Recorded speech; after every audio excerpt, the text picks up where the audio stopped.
Ninth question में हमें दे रखा है, हमें इंटीग्रेट करना है 3x + 5 अपॉन में x³ - x² - x + 1 को।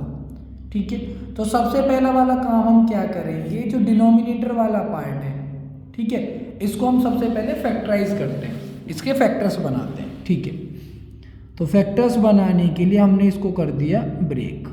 कैसे ब्रेक किया, ये दोनों में से x² कॉमन है, निकाल लिया। यहाँ पे कौन बच गया, x - 1 बच गया। ये दोनों से -1 कॉमन है, निकाल लिया। यहाँ पे भी x - 1 बच गया।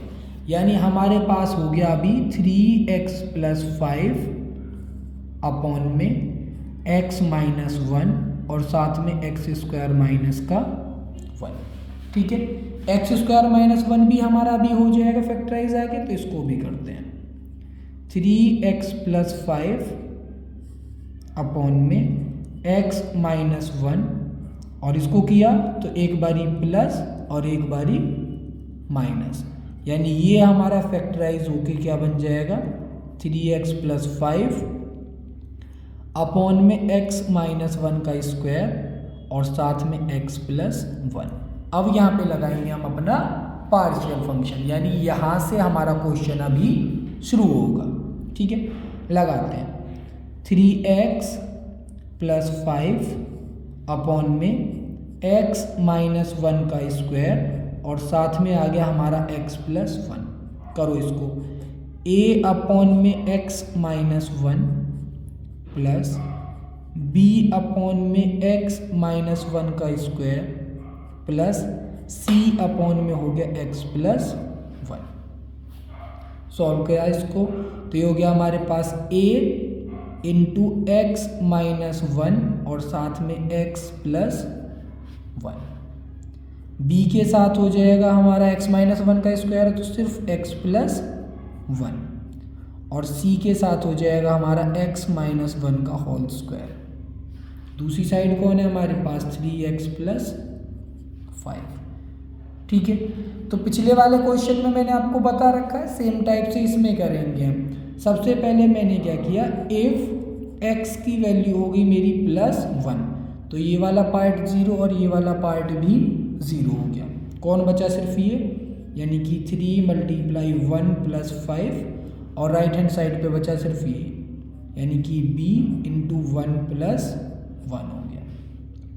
3 + 5 कितना हो गया, 8 हो गया और ये कितना हो गया हमारे पास, 2 हो गया। तो 2 से डिवाइड करूँगा तो b की वैल्यू कितनी आ गई मेरे पास, 4 आ गई।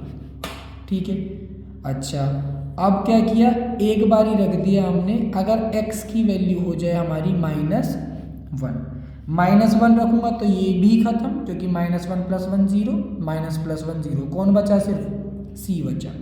तो लिखो यहाँ पे -1, 3 × -1 और +5 और इधर कौन हो गया, -1 का स्क्वायर।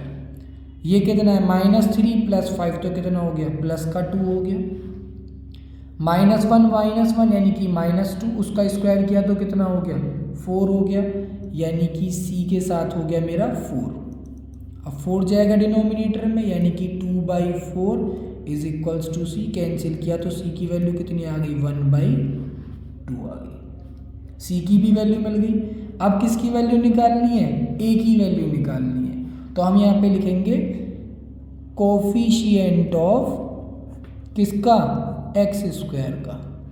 तो एक तो a बनेगा हमारे पास, दूसरा बनेगा हमारे पास c, दूसरी साइड है नहीं तो = 0, यानी a + 1/2 = 0। तो a की वैल्यू कितनी आ गई, -1/2 आ गई। अब हमारे पास b की भी वैल्यू आ गई, c की भी वैल्यू आ गई और a की भी वैल्यू आ गई, तीनों की वैल्यूज आ गई हैं। अब इसको करेंगे हम इंटीग्रेट। ठीक है, a b c तीनों की वैल्यूज पुट करते हैं। सबसे पहले a की, -1/2 इंटीग्रेट करना है dx अपॉन में x - 1 को, प्लस b की वैल्यू कितनी, 4, यानी कि 4 dx और अपॉन में x - 1 का होल स्क्वायर, प्लस c की वैल्यू कितनी, 1/2 किसको करना है, x प्लस वन को, तो dx अपॉन में x प्लस वन आ गया।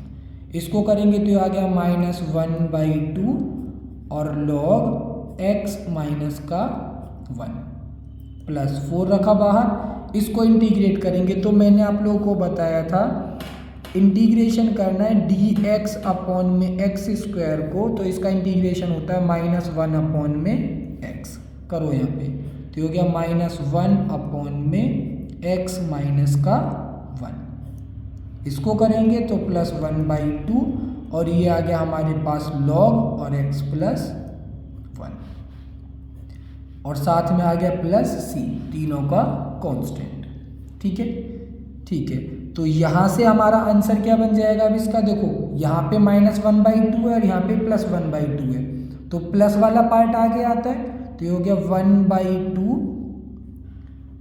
log x प्लस 1 हो गया ऊपर और x माइनस 1 हो गया हमारा नीचे, क्योंकि x माइनस 1 वाला पार्ट क्या है, नेगेटिव है। 4 को 1 से मल्टीप्लाई किया तो -4 और अपॉन में कितना, x माइनस का 1 और प्लस का c। क्वेश्चन नंबर 9 भी हो गया हमारा यहाँ पे कंप्लीट।